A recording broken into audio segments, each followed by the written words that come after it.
Okay. Good morning. Good morning. Good morning. Happy Thursday. I'm coming to you live from Baltimore, Maryland. happy Happy Thursday. Happy Thursday. So let me just do my introductory stuff. So I am Sacred Rights. I am the host of what we're calling the Be Your Own Hero Show.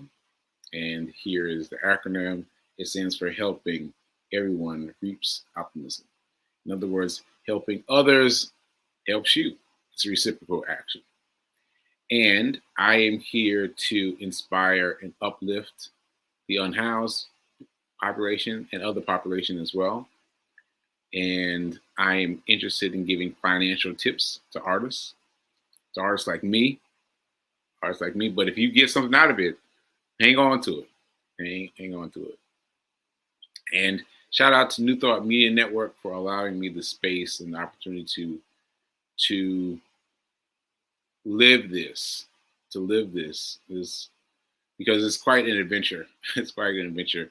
I may be the only. I don't know, but maybe I'm the only person having a stroke this soon after a stroke, and so still working with the aphasia.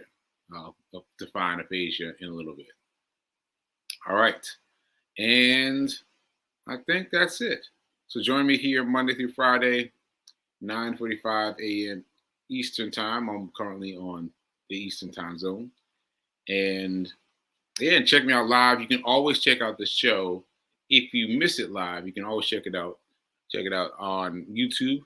It's always available there. It's always available on Facebook too. Just go to my Facebook channel or my YouTube channel. You find all the previous episodes there. So you can catch up at any time you wish. All right, so check that out. All right, I'm not a personal trainer, nor am I a financial advisor. So take what I say with a grain of salt. Remember to do what I say and add your grain of salt to it, right? So to add it all up. Don't just take what I say, add it all up. All right, so all that said, I think that's it for the disclaimers. Let's get into it. All right. Shout out to Tim. Good morning, Tim. Good morning, Tim. Shout out to the heroes. All right. And I got the dice today.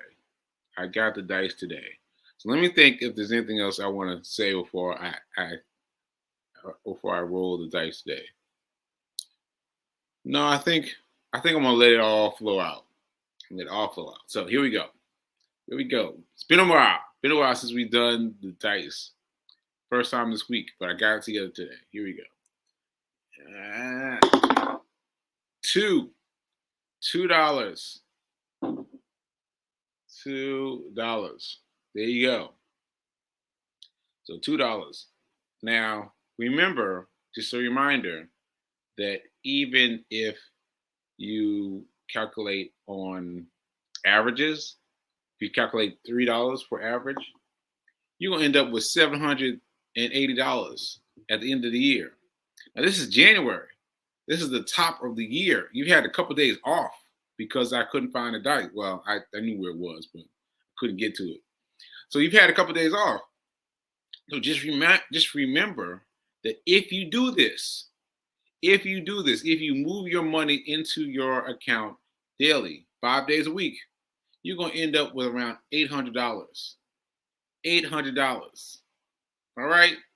That you can do whatever you want with, but hopefully you will have learned to invest it by the end of the year. And all you're doing is putting $1 to $6 away into an investment account. So please remember that. So today's number was 2. Oh, if someone could type the number 2, that would be great. I was trying to remember how to do that. I can't remember how to do that. So someone could write the number 2, that'd be great. I just leave it up. Good morning, Linda. Good morning. Good morning. I hope there's no snow there in Colorado. All right. So, anyway, moving on. Moving on. Now, that was the disclaimer that got us into money, talking about the Dice World Challenge and talking about that got us into money. So, let me start with my reminder. My reminder is where's my reminder? My reminder is if you only spend money, you'll stay poor. Right? I'm saying it slow so you can really get it. You can really let it marinate. Right? If you only spend money, you'll stay poor. You'll stay poor. If you only save money, you'll stay middle class.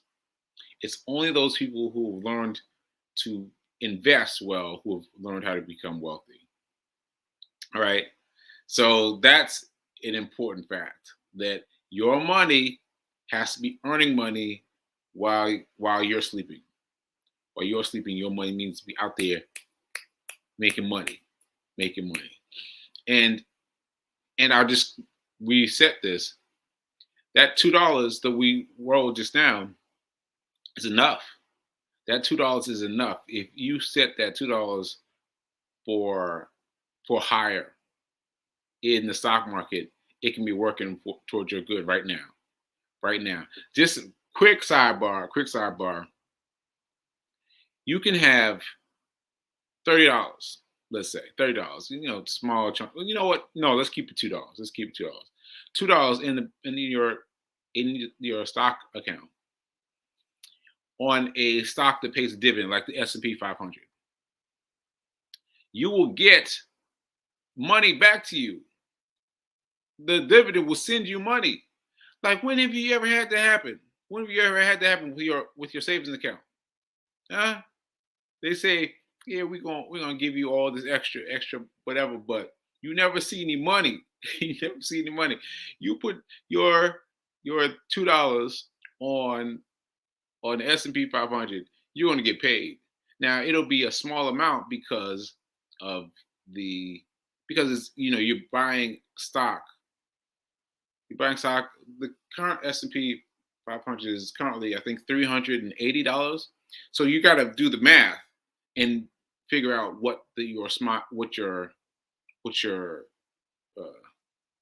how much of your 380 is represented by $2. But you will still get paid. You'll still get paid. And for me, what happened for me, I was like, I'm getting paid. Like I'm getting paid off $1. I got paid. I was like, what? But what happens if I put more in? So I put some more in. And I was like, well, I got more coming back. I said, okay, well, let me put some more in. Until I finally owned a full share of the S&P 500. And once you've owned an S&P 500, then once you get there, your tolerances have changed. All right. So I just had to get that out, off my chest. All right. Thank you, Rev. Thank you, Rev Mo. I appreciate it. So $2 is what we rolled today. So if anybody catches the show later, just remember to catch your $2 and set aside. All right. So let me discuss a couple things. Something interesting happened today. Well, last night. I was looking for an interesting movie to watch. Right? Just something to fall asleep to. And I've been ignoring this particular stand-up. It's called Borrowed Future. I've been ignoring it. But then I clicked on it, and then immediately I was like, oh, I gotta watch this. Why? Because I recognized a man's voice. So let me just show you what you two have probably been ignoring. But let me see. All right. So this is what we are. Oh, well. So they're showing him now. But can you see him? For those of you that can't see him, can you see the face of the guy over there. Okay, now you can see him fully, right? Now, if you know correctly when watching the show, you know with me that this is Anthony O'Neill. Anthony O'Neill, who has been one of the main people that I've been listening to for money advice recently. And I was like, what? What's he doing in this movie? So I clicked on the movie. I started watching it immediately. I didn't give any more any more wondering about it. I just clicked immediately. And in this scene right here, he's talking to a group of, I'd say, about six high school students, and he's talking to them about money, about debt, and woo, he's talking about debt, and he's talking about debt in a strong way. And now he recapped his story, which you've heard before.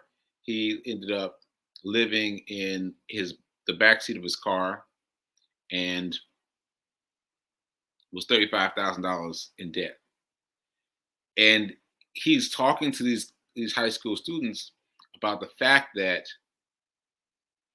when you get money, when you finish high school, right, what you have become is, uh, I wish I could remember how he said it, but basically, your main purpose in life is to set up, is to get a good job, right? But really, what you set yourself up to do is to pay for college, to pay for loans, right? So he's catching them as they're leaving high school, as they're going to college, so they can make the best choice possible. And so one of them was talking about she wanted to go to Duke, and she's going to talk about $75,000 per year, and he's like, "Don't do it, don't do it." Like, find out the ways to enable you to get that ride for free, and don't get involved in academic debt. So this is about academic debt, and as you know, I've been following Anthony O'Neill and his mentor Dave Ramsey actively of late. And so I watched about half this movie last night. I feel like I need to watch it again and really, really settle in. There's one thing I want to tell you though. The I can't remember the name now, but it's a name that all of us know. All of us who have been in college, who've done the student loan thing, it's a name you know. Well, that company used to be part of giving on like it used to be part of the system. Used to be part of the system, but in 2008, it became separate from the system, which means that all these companies erupted that started selling your worth, your what you own in terms of weight, uh, in terms of um, uh, okay. Anyway, what you're doing is your financial future, right? Your financial corner of the universe, right, is an ownable widget. And this company made these widgets available to other people. And so far so they even tweak things so that if you file for bankruptcy, your student loans will be excluded from bankruptcy, right? Let me hit you with that again. If you file for bankruptcy, personal bankruptcy, that means you got no money to pay anybody, right?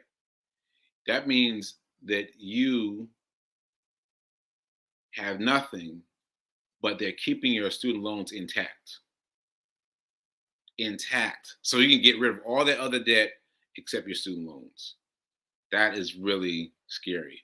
And a harsh reminder for me because I have I have drunk from that tree because I actually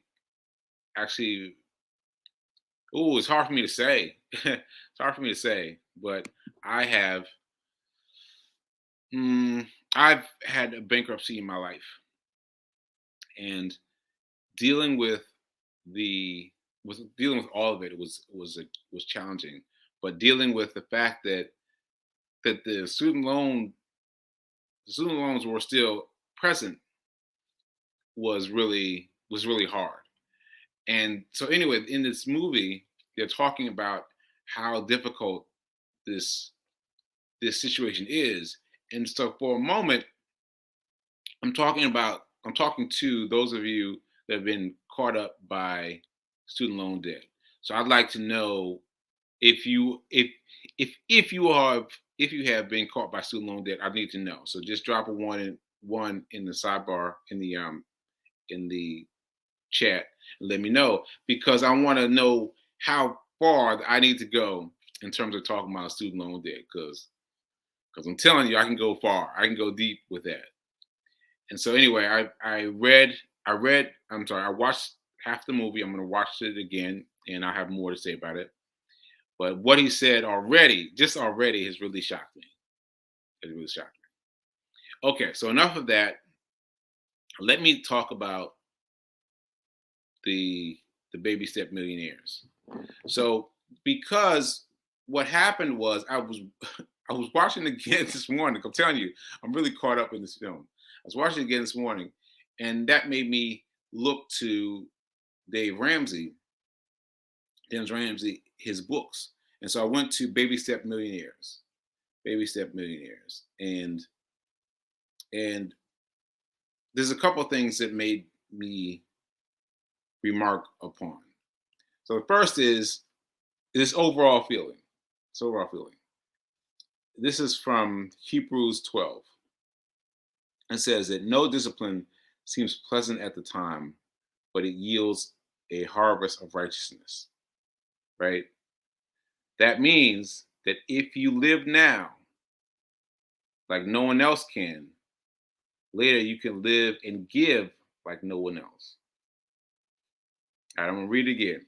That means that if you live like no one else can now, you can live and give like no one else will later. So essentially, he's saying that if you can live hard right now, then you can prepare yourself to never have to look back again later in life. But you got to be willing to do the hard thing. So this reminds me of the millionaire tips. So I mentioned one yesterday. Maybe I mentioned a couple yesterday, but anyway, his thing about the steps are fairly simple. Number one is to identify and create a $1,000 emergency fund.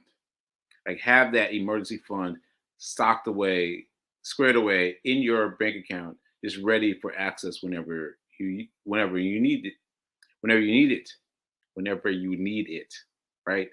It's got to be there. But then once you set aside that $1,000, your second step two in the baby step millionaires is to pay off debt. Is to pay off debt. So this is why obviously it it reminded me, the movie reminded me of something about what was happening in the book. Like, yeah, you got to figure out how to pay off your debt. Get your $1,000 squared away. So if anything happens, but you've got to get your debt squared away, whether it's student loan debt or any kind of debt. You've got to make sure that you pay your debt down aggressively. Now I remember I said this, and I said I was kind of feeling kind of funny about it, and that's because I had done this before. I've been given this advice from all these high, big, falutin people, and I'd done it a couple times. I've done it, completely debt free, and nothing else happened though. Nothing else happened, And so I felt like this time I needed to do something different. I need to do something different. So with my $1, and I've told you guys about this $1 a million times, and I'm not joking. I'm literally talking about $1. Put $1 into which one was it now? It was Cash App. $1 into Cash App, just invested, and expecting that was going to come back and bite me, but realizing that it didn't because it started paying me dividends. Well,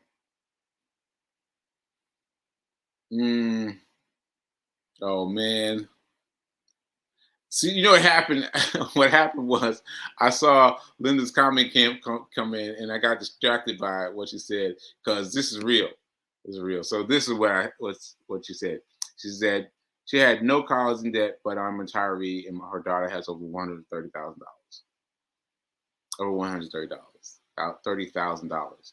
Yeah, like that's real, and that's what was talked about in the film. People that had this amount of debt. Oh, first of all, definitely, Linda, go watch the movie. Get ahead of me, watch the movie, watch it twice, and figure it out. But anyway, what I'm saying is you have to attack your debt no matter what. And what I decided to do differently was invest my dollar into the world of investment, the world of stock market investing. See, because I could have taken that $1 and given it to my rentors, my debtors, but I took that $1 instead and gave it to my people who promised something. I didn't know what yet, but they promised something, and I saw my assets grow. And so now I think what it's going to be for 2023, I think we're going to be talking about debt. I think we're going to be talking about debt and still some investing. But understand now that I set aside money that has to be part of my investment portfolio. That $1 shot up, and I've got money that's part of my investment portfolio. And now I've got to go take care of my funds, my debtors, because now I've got something to fall back on, right? Because as I said, I paid it off before, but there was nothing for me to spend, nothing for me to do with my money. But now I know how to do these things with this money, how to create this financial database, right? So I hope that makes sense. I know Linda's got me. Linda has me. So I'll just be talking to Linda if no one else has any student debt issues. But I think talking about not just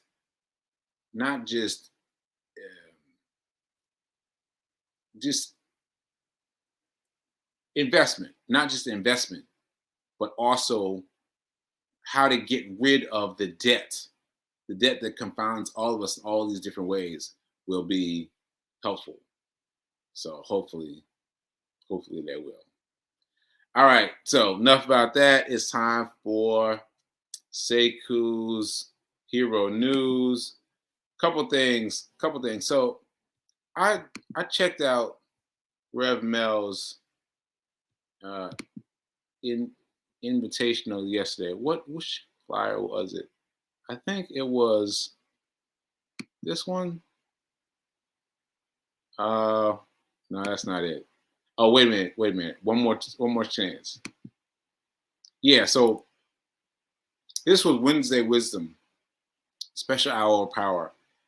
And what happened today? So I went to it. I went to it yesterday. The thing was so funny was I was literally having a debate about whether or not I was going to have the camera on. You know, because it was Zoom and everybody could see everybody. I was like, oh, I don't know. I'm going to keep my camera off. I was like, oh, come on, Seku. Turn your camera on. So got something to drink and turned my camera on. As soon as I turned my camera on, this woman, the founder of this, whatever this was, shouted me out. Said, I want to acknowledge Sekou Wrights. He's got a show. And I was like, no, I was so convinced that she was talking about another Sekou, that I actually was telling her, "Oh, you mean Mr. Sekou? Yeah, we and I get confused a lot often." And it took Reverend Mel to be like, "Sekou, Sekou, she's talking about you." And I was like, "Me? She's talking about me?" I was completely thrown off. And it was so funny to me to be recognized by someone who I don't know. And I was really trying to give it away. I was really trying to give it away to someone else. And it was very funny to have that happen for me. And I have to realize that I am doing this, that I'm doing the show, and that there are people that are watching who may not put something in the comments. And so I appreciate that. I appreciate that. And I appreciate how much more I need to grow. I need to grow into this. So be on the lookout for me to grow. All right. So that said, I also want to show you guys this 30-Day Mental Diet by Willis Kinnear. What? So Fee King ordered this book yesterday, and I didn't realize it, but this is the first time I've seen it.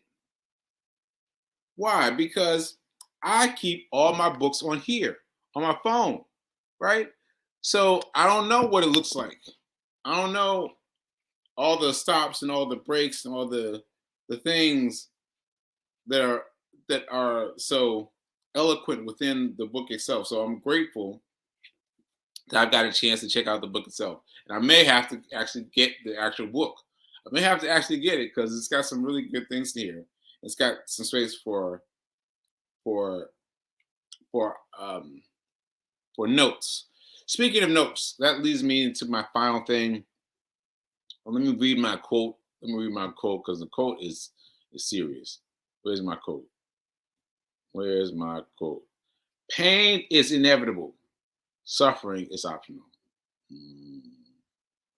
Pain is inevitable. Suffering is optional. Okay.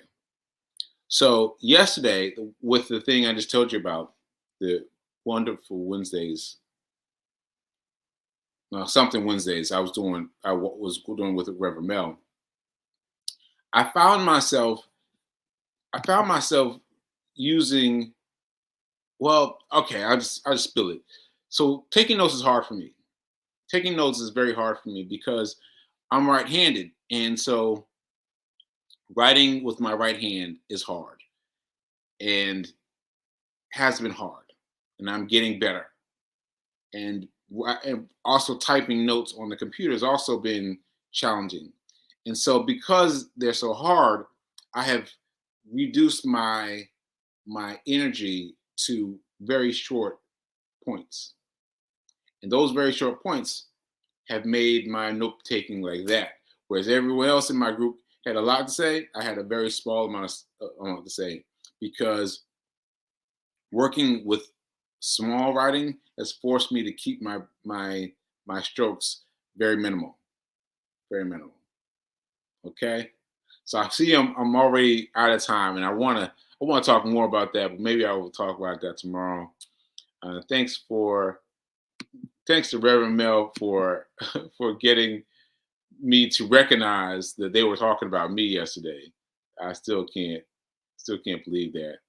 But anyway, I guess I'm that guy. I'm the guy on your show, on the Be Your Own Hero show.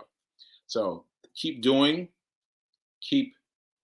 a hero, keep being your own hero, and remember that now is better than perfect.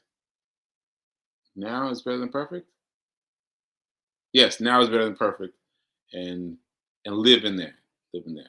All right, I'll see you guys next week, tomorrow. All right. Oh, for Free Flow Friday. No? Yes, Free Flow Friday tomorrow. All right, later.